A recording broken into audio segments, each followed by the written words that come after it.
আমরা কারো পায়ে পাড়া দিয়ে ঝগড়া বাঁধাতে চাই না, কিন্তু কেউ ঝগড়া বাঁধাতে আসলে ছেড়েও দেওয়া হবে না। আমরা কি চাই সেই দুঃশাসনের যুগ আবার ফিরে আসুক, সেই ফেসিবাদ আবার ফিরে আসুক? যদি আমরা না চাই, তাহলে যে দুঃখী মানুষগুলোর কথা বললাম, আজকে তাদের মুখে হাসি ফুটানোর জন্য নতুন লড়াই আমাদেরকে শুরু করতে হবে ইনশাআল্লাহ। চাই দাড়ি পাল্লা ভালো শাসন হইব, দেশটা শাসন হইব, ঠিক মতন দেশটা চলবো শিওর ইনশাআল্লাহ, আল্লাহর রহমত।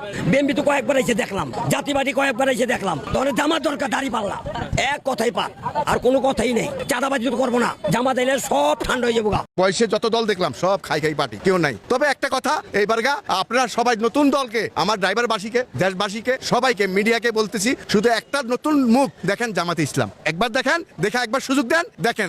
দুর্নীতিবাজ, সন্ত্রাস আর চাঁদাবাজকে আর আমরা বাংলায় দেখতে চাই না। এজন্য আরেকটা কালচারাল বিপ্লব দরকার, কালচারাল রিভলিউশন দরকার। সেই সাংস্কৃতিক বিপ্লব আমাদের মনে মনে গেঁথে দিতে হবে। এই দেশের সঠিক ইতিহাসগুলো আমাদেরকে জানতে হবে, এই জাতিকে আবার জাগ্রত করতে হবে। আমরা হাজী শরীয়তুল্লাহর উত্তরসূরি, আমরা তিতুমিরের উত্তরসূরি, আমরা মুসা বিন নুসাইরের উত্তরসূরি, আমরা তারেক বিন জিয়াদের উত্তরসূরি। আমরা রক্ত দিতে পারি, কিন্তু কলবেনিয়াদের কাছে আমার ভূখণ্ড আমি ইজারা দিতে পারি। আমি নিজে একজন প্রবাসী, এবং লক্ষ লক্ষ প্রবাসীরা দেশের অর্থনীতিকে চাঙ্গা করার জন্য যে ভূমিকাটা পালন করে, যেই প্যারাসাইট এই কথাগুলো বলছে, এই প্যারাসাইটের মাকে, এই প্যারাসাইট তো অন্য আর একজন প্যারাসাইটের দ্বারা জন্মগ্রহণ করে নাই। একজন প্যারাসাইট এই কাজটা করতে পারে না, 10 জনে মিলে তারপরে এই প্যারাসাইটকে জন্ম দিচ্ছে।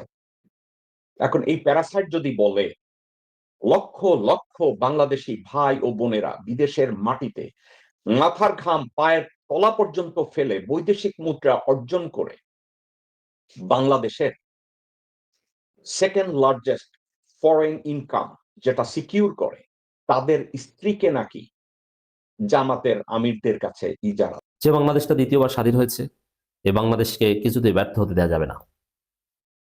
হ্যাঁ, সন্ত্রাসীদেরকে শায়েস্তা করতে হবে। এবার যদি সন্ত্রাসের কোমর ভেঙে দিতে পারেন, বাংলাদেশ সোজা হয়ে দাঁড়াবে। বাংলাদেশে সন্ত্রাস ছেড়ে রাজনীতি করতে বাধ্য হবে। বাংলাদেশে দুর্বৃত্তায়নের রাজনীতিকে, পেশি শক্তির রাজনীতিকে, জুলুমের রাজনীতিকে কবর দেওয়ার সময় এটাই। এই জন্য বলবো, জামাতকে রেডি থাকতে হবে বিএনপি সন্ত্রাসের। আওয়ামী সন্ত্রাস তো আমরা ঝেঁটিয়ে বিদায় করেছি, কি মহা সন্ত্রাস আছে এখন। ওই ওপার বসে উল্টা পাল্টা করে কিছু করতে পারে, সব এখন জেলে, হা করবে জেলে।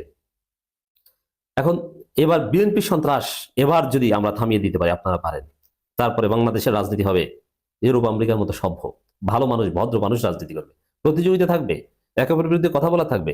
যেমন যুক্তরাষ্ট্রে ডেমোক্রেট এবং রিপাবলিকানদের মধ্যে কথা লড়াই আছে, সর্বোচ্চ ধাক্কাধাক্কি হবে, কিন্তু লাশের রাজনীতি হবে না, মারামারি হবে না, নারী নির্যাতন, নারীদের উপর হামলা, এগুলো হবে না। আসসালামু আলাইকুম দর্শক, বাংলাদেশের সাম্প্রতিক যে সকল ভাইরাল এবং ট্রেন্ডিং নিউজ সচরাচর আপনারা সোশ্যাল মিডিয়াতে দেখে থাকেন, সেই সকল ভাইরাল এবং ট্রেন্ডিং নিউজের বিশ্লেষণ ভিত্তিক আলোচনা নিয়ে আমি হাজির হয়েছি। বরাবরের মতোই আপনারা এই ভিডিওটি না টেনে দেখতে থাকুন, আশা করি অনেক কিছু জানতে এবং বুঝতে পারবেন। আর আমার এই চ্যানেলে যারা নতুন, অবশ্যই সাবস্ক্রাইব করে বেল আইকনটি চেপে দিবেন, আর যারা ইতিমধ্যে সাবস্ক্রাইব করেছেন তাদেরকে অসংখ্য ধন্যবাদ। তো চলুন ধারাবাহিকভাবে ভিডিওটি দেখে আসি। পরিস্থিতিতে বিএনপির বিরুদ্ধে জামাত সেক্রেটারির কঠিন বার্তা, জামাত কি করবে, সাফ বার্তা, সাফ বুঝিয়ে দেওয়া হয়েছে, সবকিছু স্পষ্ট করে দেওয়া হয়েছে, হিসাব ক্লিয়ার। আমি জামাতের লোকজনকে বলবো, গেট প্রিপেয়ার্ড, গেট রেডি। এই নতুন বাংলাদেশ, যে বাংলাদেশটা দ্বিতীয়বার স্বাধীন হয়েছে, এই বাংলাদেশকে কিছুতেই ব্যর্থ হতে দেওয়া যাবে না। হ্যাঁ, সন্ত্রাসীদেরকে শায়েস্তা করতে হবে। এবার যদি সন্ত্রাসের কোমর ভেঙে দিতে পারেন, বাংলাদেশ সোজা হয়ে দাঁড়াবে। বাংলাদেশে সন্ত্রাস ছেড়ে রাজনীতি করতে বাধ্য হবে। বাংলাদেশে দুর্বৃত্তায়নের রাজনীতিকে, পেশি শক্তির রাজনীতিকে, জুলুমের রাজনীতিকে কবর দেওয়ার সময় এটাই। এই জন্য বলবো, জামাতকে রেডি থাকতে হবে বিএনপি সন্ত্রাসের। আওয়ামী সন্ত্রাস তো আমরা ঝেঁটিয়ে বিদায় করেছি, কি মহা সন্ত্রাস আছে এখন। ওই ওপার বসে উল্টা পাল্টা করে কিছু করতে পারে, সব এখন জেলে, হা করবে জেলে। এখন এবার বিএনপি সন্ত্রাস এবার যদি আমরা থামিয়ে দিতে পারি, আপনারা পারেন, তারপরে বাংলাদেশের রাজনীতি হবে ইউরোপ আমেরিকার মতো সভ্য। ভালো মানুষ, ভদ্র মানুষ রাজনীতি করবে, প্রতিযোগিতা থাকবে, একে অপরের বিরুদ্ধে কথা বলা থাকবে। যেমন যুক্তরাষ্ট্রে ডেমোক্রেট এবং রিপাবলিকানদের মধ্যে কথা লড়াই আছে, সর্বোচ্চ ধাক্কাধাক্কি হবে, কিন্তু লাশের রাজনীতি হবে না, মারামারি হবে না, নারী নির্যাতন, নারীদের উপর হামলা, এগুলো হবে না। তো দর্শক, আপনারা জানেন যে বিএনপি বাংলাদেশে হঠাৎ করেই হিংস্র হয়ে উঠেছে, আওয়ামী রূপ ধারণ করেছে। এমনকি আওয়ামী লীগের লোকজন বিএনপির রূপ ধারণ করে বিএনপির সাথে মিলে বাংলাদেশে এক ভয়ানক বিশৃঙ্খলা সৃষ্টি করছে। বাংলাদেশে বিএনপি মানুষ হত্যায় মেতে উঠেছে। তারেক রহমানের হাতে রক্তের দাগ, এবং তারেক রহমান নিজেই এই খুনের নির্দেশদাতা, নারী নির্যাতনের পরিকল্পনাকারী তারেক জিয়া নিজেই। তো এই জায়গায় জামাত আবারও মজলুম। Jamaat is born to be beaten, কেউ কেউ বলছেন মায়ের খাওয়ার জন্য জামাতের জন্য। হ্যাঁ, জামাতের যে ত্যাগ, জামাতের এই রক্তের উপর ভিত্তি করেই বাংলাদেশ একটা আধুনিক বাংলাদেশ হবে। আমাদের পুরনো সব জঞ্জাল এগুলো সাফ হয়ে একটা সত্যিকার বাংলাদেশ হবে। জামাতের এই স্বাধীন বাংলাদেশেও 24 পরবর্তী নতুন বাংলাদেশেও জামাতের লোকদেরকে রক্ত দিতে হচ্ছে, জামাতের নারীদেরকে জখম হতে হচ্ছে, নারীদেরকে তাদের ইজ্জতের উপর হাত দিচ্ছে, তাদের আব্রুর উপর হাত দিচ্ছে। এই যে স্যাক্রিফাইস, ত্যাগ, এইটার উপর ভিত্তি করেই বাংলাদেশ আধুনিক বাংলাদেশ হবে, আমাদের আপনাদের স্বপ্নের বাংলাদেশ হবে। দর্শক, এখানে দেখেন গোলাম পরোয়ারের বার্তা। এই বার্তা তাৎপর্যপূর্ণ। ভয় দেখাবেন না, এক আঙুল দেখালে আমরা দুটি দেখিয়ে দিব। এখন জামাত ধৈর্য ধরেছে, বিএনপি হামলা করেছে, বিএনপি হত্যা করেছে জামাত নেতাকে, বিএনপি নারীদের নির্যাতন করছে ধারাবাহিকভাবে, কিন্তু জামাত কিন্তু পাল্টা। আমরা কি বলি, এই জাতীয়তাবাদী জারস পার্টি যারা নারী নেত্রীদের উপর, কোনো নারীর উপর হাত দিবে ওর হাত ভেঙে ফেলতে হবে। জামাত এখন পর্যন্ত কারো হাত ভাঙে নাই।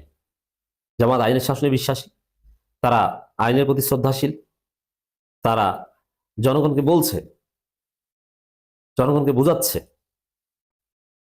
যে দেখেন বিএনপি কি করছে। তারা প্রশাসনের দিকে তাকিয়ে আছে যে আপনারা ব্যবস্থা নেন, যারা নারীদের উপর হামলা করছে তাদেরকে ধরেন। কিন্তু প্রশাসন ব্যবস্থা নিচ্ছে না, নিতে পারছে না। কেন নিতে পারছে না? কারণ বিএনপি প্রশাসনকে এভাবেই সাজিয়েছে, এই সরকারের উপর বিএনপির ভয়ানক নিয়ন্ত্রণ রয়েছে যে আমরা এটা করব, কিছু করবো না আমাদের। দর্শক, এই পরিস্থিতি বজায় রেখে নির্বাচন হতে পারে না। পরিস্থিতি পরিবর্তন করতে হবে। অচিরেই পুরো পরিস্থিতি জামাতের নিয়ন্ত্রণে চলে আসবে। জামাতের নিয়ন্ত্রণে চলে আসা মানে মাঠ থাকবে জামাতের দখলে, জামাতের দিকে আঙ্গুল তুলে তাকালে আঙ্গুল ভেঙে ফেলা হবে। পুরো সাম্যতা নিশ্চিত করা হবে জামাত নেতার শাহাদাতের উপর ভিত্তি করে, এবং জামাত এবার থেকে সিরিয়াস হবে। তবে জামাত, গোলাম পরোয়ার যেটা বলেছেন, ভয় দেখাবেন, এক আঙ্গুল দেখালে আমরা দুটি দেখিয়ে দিব, এটা কখন করবে? জামাত ধৈর্য ধরছে, প্রশাসনের দিকে তাকিয়ে আছে, কিন্তু জামাত এমন সময় আঙ্গুল জাগাবে যেটা হবে চূড়ান্ত সময়। বিএনপি তো আগেই শক্তি ক্ষয় করে ফেলছে। এই যে মারামারি কাটাকাটি সন্ত্রাস করে তাদের 12টা তো তারা আগেই বাজিয়ে দিয়েছে। অতএব জামাত আঙ্গুল জাগাবে সেই সময়ে, যেই সময়ে বিএনপি পালানোর জায়গা পাবে না। যে আঙ্গুল জাগানো থেকেই জামাত একদম রাষ্ট্র ক্ষমতায় চলে যাবে। অতএব এই যে নারীদের উপর বিভিন্ন জায়গায় হামলা করে, জামাতের লোকজন কি একদম বুঝে না? হ্যাঁ, ত্রুটি আছে, জামাতের শর্টকামিংস আছে, কিন্তু একদম কি বুঝে না যে নারীরা যেখানে ভোট চাইতে যাচ্ছে পুরুষ লোকজন আশেপাশে থাকবে, এবং যারা হামলা করবে ওদের হাত ভেঙে দেব। কোনো ব্যাপার না, পরিকল্পিতভাবে করলে জামাত হাসিনা কি জয় বাংলা করে দিয়েছে, আর এইসব বিএনপির শাস্ত্রাদের শাস্তা করা তো কোনো ব্যাপারই না। দর্শক, এই জায়গায় জামাত একটু হিকমত অবলম্বন করছে, জাস্ট একটু অপেক্ষা করছে। তবে জামাতের যারা এখনো জানেন না তাদের অবগতির জন্য জানাচ্ছি, বাঁশের লাঠিতে তেল দেন। প্রয়োজন হলে হাসিনা বাহিনীকে যেরকম পেটাতে হয়েছে ওইরকম পিটিয়ে শায়েস্তা করতে হবে, এবং এই ইউনূস সরকার বিএনপি সন্ত্রাসীদেরকে গ্রেপ্তার করতে, তাদেরকে পিটাতে বাধ্য হবে। অতএব আপনারাও লাঠি রেডি রাখেন। যেসব এলাকায় এখনো লাঠি রেডি রাখে নাই তারা রাখেন। কাউকে হুমকি দেওয়া যাবে না, বেশি ভয় দেখাবেন না। আপনি যে আঙ্গুল দেখাবেন, আমাদের বেশি আঙ্গুল আছে, আপনি একটা দেখালে আমরা দুইটা দেখিয়ে দেবো, এমনটাই হুঁশিয়ারি দিয়েছেন বাংলাদেশ জামাত ইসলামের সেক্রেটারি জেনারেল খুলনা 5 আসনের প্রার্থী মিয়া গোলাম পরোয়ার। এই জন্য জামাতের যেসব আসনে, যেসব এলাকায় জামাতের লোকজন আঙ্গুল তাড়া করাতে পারে, এবং যেসব জায়গায় বাঁশের লাঠিতে তেল দিয়ে রেখেছে, ওই সব জায়গায় বিএনপি সন্ত্রাসীরা তার সাহস করে না। অতএব গেট রেডি, জামাত ছাড় দিবে না। জামাতের এই ধৈর্য, এই কৌশল, এটা একটা কৌশল। উপযুক্ত সময়ের অপেক্ষায় জামাত যে ছাড় দেয় না, সময় মতো যে ঘটনা ঘটিয়ে দেয়, এটা হাসিনার পতন আন্দোলনের দিকে তাকান। হাসিনাকে কি করেছে? শিবির গণভবন দখলের ম্যাপ এঁকেছিল যখন এটা কেউ কল্পনাও করতে পারে। আমি আপনি গণভবনে তো গেছি হুজুগে, আমরা কি 15-20 দিন আগে ম্যাপ এঁকে প্ল্যান করেছিলাম আমরা গণভবন দখল করব না, কিন্তু শিবির করেছিল আগে। অতএব সময়, সঠিক সময়ে শিবিরের ম্যাপিং রেডি, জামাতের ম্যাপিং রেডি, বাঁশের লাঠি রেডি, সময় মতো বিএনপিকে উচিত জবাব দেওয়া হবে। বাংলাদেশে ক্ষমতায় আসবে জামাত, এই জন্য ধৈর্য ধরছে, সময়ের অপেক্ষা করছে। জামাত নিজেদেরকে হামলাকারী হিসেবে প্রমাণ করতে চায় না, কিন্তু আত্মরক্ষার্থে ছাড় দিবে না। আর অন্য কোনোভাবে আইনি প্রক্রিয়ার মাধ্যমে যদি এটা বিহিত করা যায়, তাহলে তো জামাতের লাঠি কাজে লাগানো লাগবে না।